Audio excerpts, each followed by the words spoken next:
1장 1절에 아방이 죽었다 하는 것은 역사의 무대가 바뀌었다는 것을 뜻합니다. 역사의 아합 왕이 죽은 후에 모압이 이스라엘을 배반하였더라. 모압이 이스라엘을 배반하였더라 하는 것은 이스라엘의 국력이 쇠하였다 하는 것을 뜻합니다. 우리가 성경에서는 아합 왕이 가장 사악한 왕으로 묘사되고 있지만 세속의 역사에서는 아합 왕은 그래도 괜찮은 사람, 군사나 외교 이런 데 대해서 아주 튼튼하게 하고 이스라엘의 국력을 회복한 사람으로 그렇게 기록되고 있습니다. 그러나 하나님은 그 시대가 가장 영적으로 어두운 시대이다. 이런 영적으로 어두운 시대가 계속 진행되고 드디어 하나님의 심판이 이스라엘에게 미치기 시작합니다. 아합 왕이 전쟁터에서 나가서 패배하여 죽임을 당하고 또 그의 아들이 아하시아가 왕위로 올랐습니다. 그러나 이스라엘의 국력은 이미 쇠퇴의 길로 빠져가고 있고 모압이 배반을 하였습니다. 2절에 아하시아가 사마리아에 있는 그의 다락 난간에 떨어져 병든다. 왕이 난간에 떨어져 병드는 것은 참 희귀한 예죠. 예? 희귀한 예죠. 떨어졌을 때 그러면 이 병은 죽을 병인데 어디가 다쳤겠어요? 예? 예? 허리가 아니고 머리. 아마 뇌출혈 같아요. 뇌출혈. 그러니까 뇌출혈을 일어나지도 못하고 병상에 꼼짝없이 누워 있는 겁니다. 옛날에는 머리가 깨지는데 뇌출혈이라는 것을 잘 모르니까 그냥 정말 말도 제대로 못하고 아마 그렇게 병과 실험하면서 누워 있었을 것입니다. 그래서 왕이 뭐라고 이야기합니까? 에그론의 신 바알세북에게 이 병이 낫겠나 물어보라. 바알세북에게 물어라. 바알세북 하는 것은 에그론의 신입니다. 아마 이 바알 신앙은 이스라엘에게 아주 고질적인 것이고 뿌리 깊은 겁니다. 아주 광범위하게 퍼져 있었습니다. 심지어 예수님 시대까지도 이 바알 신앙이 사라지지 않았고 그 흔적이 남아 있습니다. 이 바알 세부은 신약에 와서 누구를 연상합니까? 예? 바알 세부라는 것이 바알 세불은 헬라식 발음입니다. 바알 세불. 신약에 사람들이 예수님이 귀신을 쫓아내자 사람들이 뭐라고 예수님을 비난합니까? 저가 바알세불의 힘을 빌어 귀신을 쫓아내는 거다. 그러니까 바알세불은 귀신의 왕초. 바알신은 여러 신들이 있었습니다. 여러 바알신들이 있는데 그 중에서 가장 힘이 센 신이 바알세불이에요. 가장 높은 바알 가운데서 가장 높은 신이 바알세불. 그 뜻은 높은 자에 가는 신이다. 그런 뜻도 있고요. 발음이 또 파리 대왕이다 하는 뜻이 있어요. 파리 왕초다. 파리의 똥파리의 왕초다 하는 그런 좀 지저분한 이름을 가지고 있습니다. 이방의 신들은 좀 지저분해요. 지저분한 이름을 가지고 있습니다.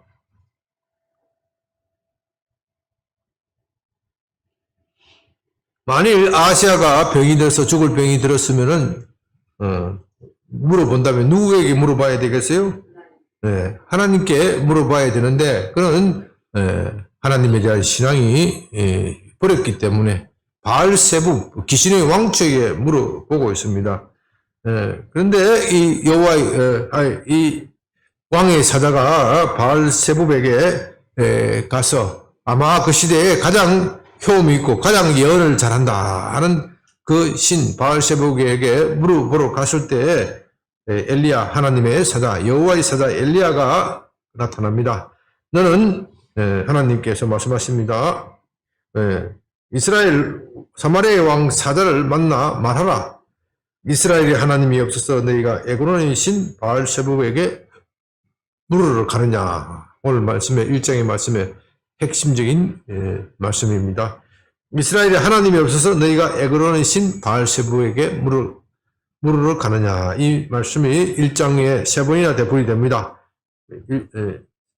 3절에서 나오고 또 어디 나옵니까? 6절에 나오고요. 6절에 또 어디 나옵니까?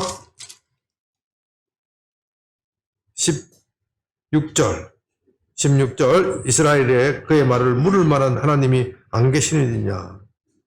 내가 에그론의 여호와의 말씀이 내가 사자를 보내어 에그론의 신 바알세불에게 물으려 하느니 이스라엘에 그의 말을 물을 만한 하나님이 안 계심이더냐.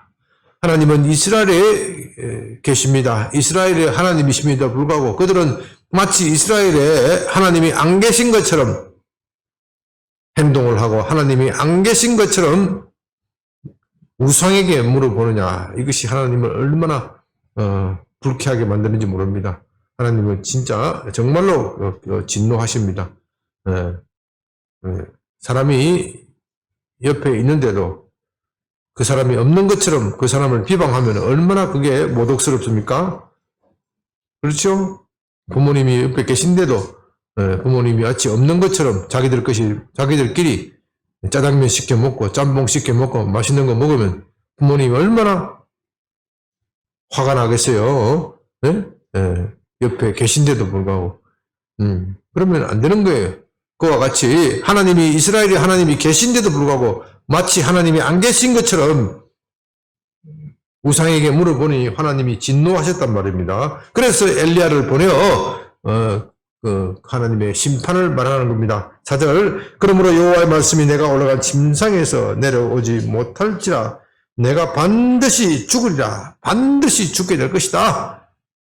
그렇게 엘리야가 선포를 합니다. 왕의 사자는 그 말을 왕에게 돌아가 그대로 전합니다. 왕이 그 말을 듣고서 뭐라고 이야기를 합니까? 그 사람이 어떻게 생겼느냐? 아마 왕은 짚히는 것이 있었을 거예요. 짚히는 것이 있었을 거예요. 엘리야와 직접 왕이 교류한 적은 없지만 그러나 어렸을 때 엘리야가 왕궁에서 아합왕을 자기 아버지 아합왕에 대하여 예언하고 맨날 안 좋은 말만 한다. 아합왕이 그러잖아요. 그 말을 여러 친아들 앞에 또 자기 아들 앞에 불평했을 것입니다. 어떻게 선지자라는 사람이 내게 꼭 안 좋은 소리만 하냐, 불리한 소리만 하냐, 나의 죄를 꼭 지적만 하냐, 이런 불평하는 소리를 들었기 때문에 그것을 기억해야 했을 것입니다. 또 한편으로서는 엘리야라는 사람이 정말로 대단한 능력을 가지고 있는 초능력자이다 하는 것도 저는 잘 알고 있었을 것입니다. 그래서 신하에게 묻습니다. 왕의 사자에게 묻습니다. 그 사람이 어떻게 생겼더냐? 8절 그들이 그에게 대답하되 그는 털이 많은 사람인데 허리에 가죽띠를 띄었나이다. 털이 많은 사람이라는 것은 털을 제대로 깎지도 않고 관리도 안 하고 면도도 안 하고 그렇게 자연 그대로 험한 생활을 하고 있다. 험한 생활을 하고 있다. 또 허리에 가죽띠를 띄었나이다. 아마 엘리야는 아합왕과의 대결 속에서 초야에 묻혀서 살았을 것 같습니다. 아주 그의 생활은 검소하고 그의 옷도 검소한 그런 모습을 보여주고 있죠. 왕이 그 말을 듣자 틀림없이 엘리야다. 이 사람은 디셉 사람은 엘리야가 틀림없다. 이에 9절 50부장과 그의 군사 50명을 엘리야에게 보내매. 왜 군대를 보냈겠습니까? 자, 이걸 한번 보십시오. 에그론의 사자에게, 에그론에 있는 누구에게? 바알 세붑에게 물으러 갈 때는 누구를 보냈어요? 사자를 보내는데, 엘리야를 모시고 오라 할 때는 누구를 보내요? 군대를 보내요. 이건 무슨 의도입니까? 엘리야를 체포하라는 뜻입니다. 엘리야를 체포하라. 감히 내게 이런 예언을 하다니. 지금 아시아가 간이 부어도 보통 부은 게 아니에요. 예? 간이 부어도 보통 부은 게 아니에요. 만일 에그론의 신에게 가서 에그론의 신이 바알 세붑이 그거는 그가 앞니를 어떻게 알겠습니까? 보지도 못하고 듣지도 못하는 그 우상이 무엇을 알겠습니까? 그러나 그 우상의 제사장이 아시아 왕에게 전하십시오. 아시아 왕은 일어나지 못할 것입니다. 반드시 죽을 것입니다. 그렇게 말했으면 어떻게 했겠어요? 아시아가 어떻게 했겠어요? 네? 살려주십시오 하든지 아니면 어떻게 했겠어요? 자기 이제 내가 죽을 때가 다 됐는갑다. 자기 마지막을 정리해야 되겠다. 이렇게 생각했을 것인데 하나님의 사자가 그런 말을 하자 이자는 전혀 반대 방향으로 나옵니다. 악한 자의 심성이 얼마나 악한지 모릅니다. 그의 아버지도 한때는 엘리야에게 대들다가 저주를 당하죠. 저주를 당했을 때 나봇의 포도원 사건에서 엘리야 그 아버지도 엘리야의 중요한 질책을 받고 회개했을 때 하나님이 그를 살려주었다는 것도 그들은 알 것입니다. 그러나 이 아시아 그 아들 아시아는 흔히 말하는 대로 간이 배 밖에 나왔는지 감히 이 하나님의 선자의 경고를 무시하고 그를 체포하라 체포령을 내리는 거예요. 그만큼 이스라엘의 영적인 세계는 영적인 수준은 아방 시대보다도 더 악한 수준으로 떨어졌다. 이것은 누구 영향 때문이겠습니까? 그의 아방의 아내 이세벨은 아직도 시퍼렇게 살아있어요. 권력을 휘두르고 있어요. 이세벨은 남편이 죽고 나서 더 센 권력이 더 강화되어서 권력을 휘두르고 있는 겁니다. 그만큼 이스라엘에 지금 암흑의 시대가 온 겁니다. 이 50부장과 그의 군사 50명은 적시로 엘리야에게 다가갑니다. 엘리야에게 가보니까 엘리야가 산 꼭대기에 있으니까 오늘 9절의 본문에 보면 하나님의 사람이여 왕의 말씀이 내려오라 하셨나이다.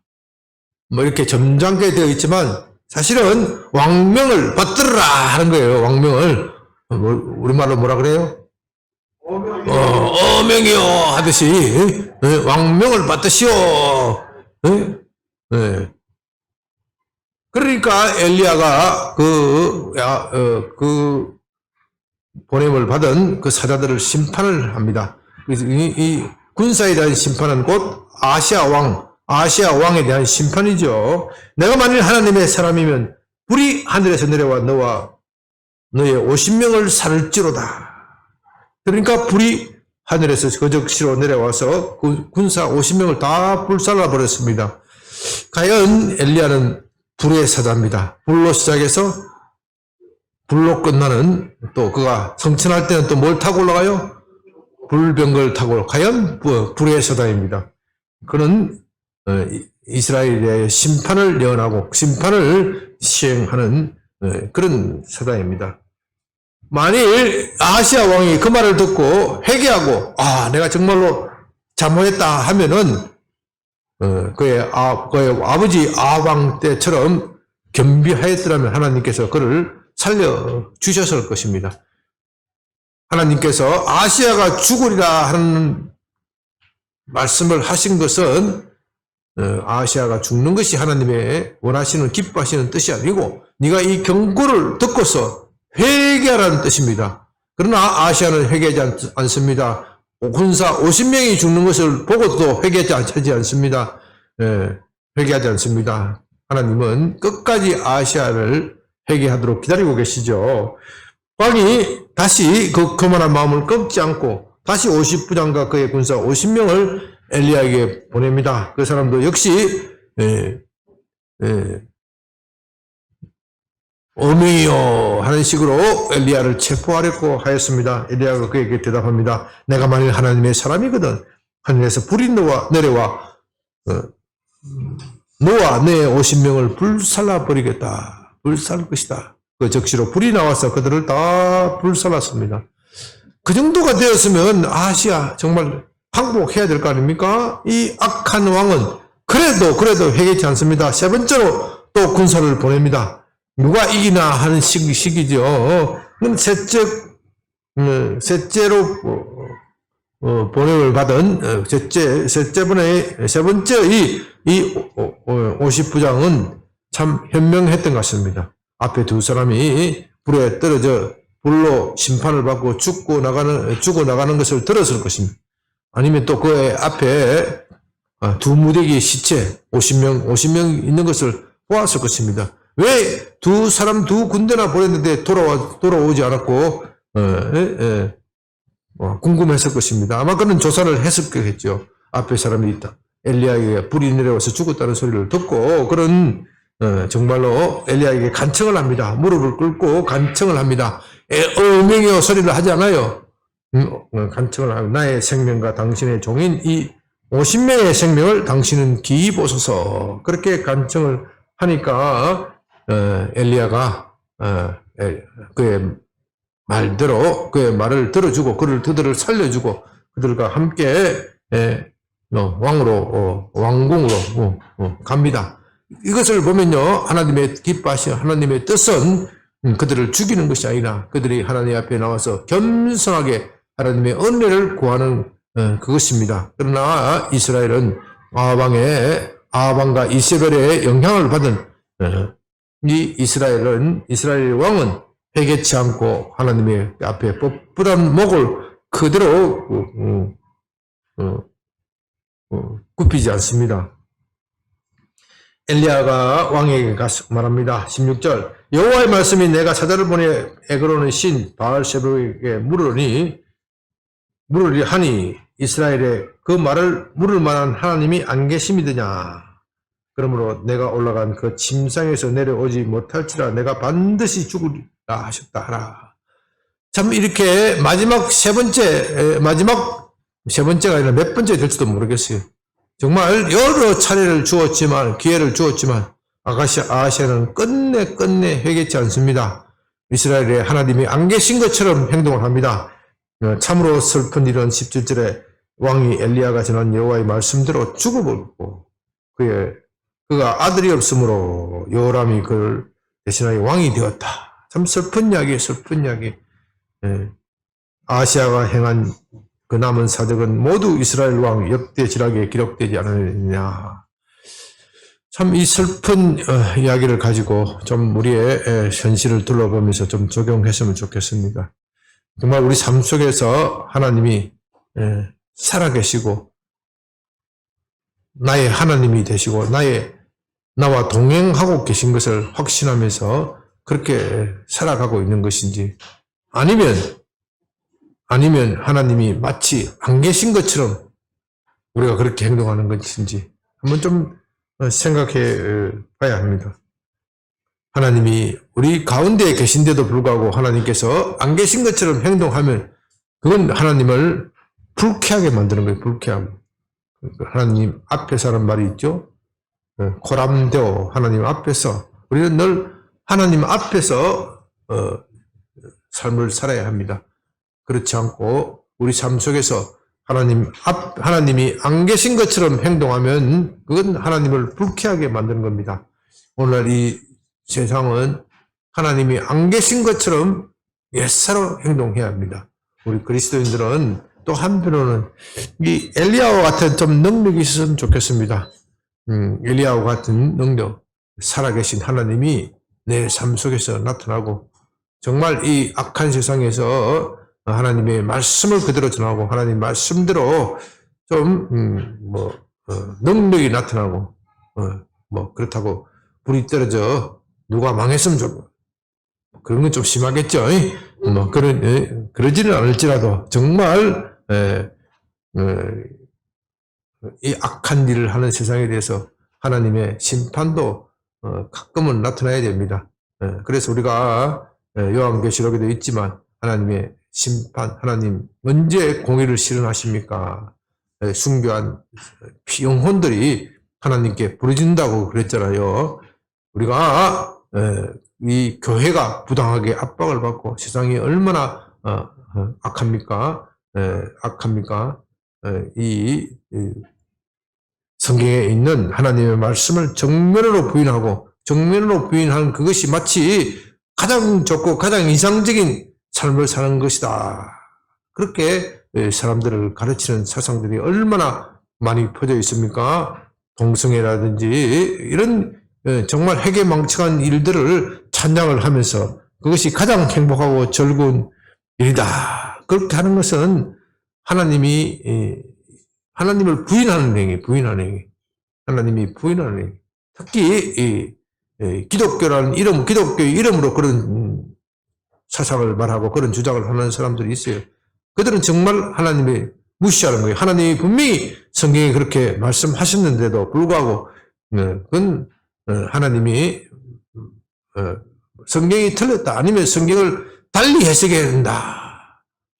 그렇게 주장하면서 그렇게 하는 겁니다. 정말 요즘 세상 돌아가는 것을 보면 정말 믿지 않는 사람들은 그렇게 행동을 하는 겁니다. 그럴 때 우리가 정신을 바짝 차리고 좀 엘리야와 같은 능력이 있는 사람이 좀 나타났으면 좋겠다. 그런 생각을 자주 해봅니다. 하나님은 안 계신 것 같지만 세상을 심판하십니다. 지난 여름에 얼마나 뜨거운 태양 때문에 많은 고통을 받았습니까? 제가 뭐 꼭 일치하는지 안 하는지는 모르겠지만 되게 보니까 유럽이나 미국 같은 그런 엄란한 행실을 많이 하는 지역이 뜨겁더라고요. 그렇게 뜨거운 거 좋아하니까 뜨겁게 살아라 하는 것인지 모르겠는데 얼마나 많은 사람들이 그렇게 기상변화, 기후변화 때문에 고통을 겪습니까? 그것도 하나님의 심판입니다. 물론 최종적인 심판이 아니라 중간 심판, 중간 경고이죠. 마치 아시아 왕이 난간에서 떨어진 것처럼 경고의 경고, 재앙이 이 땅에 임하는 것을 보면 심판이 임한 줄 알라.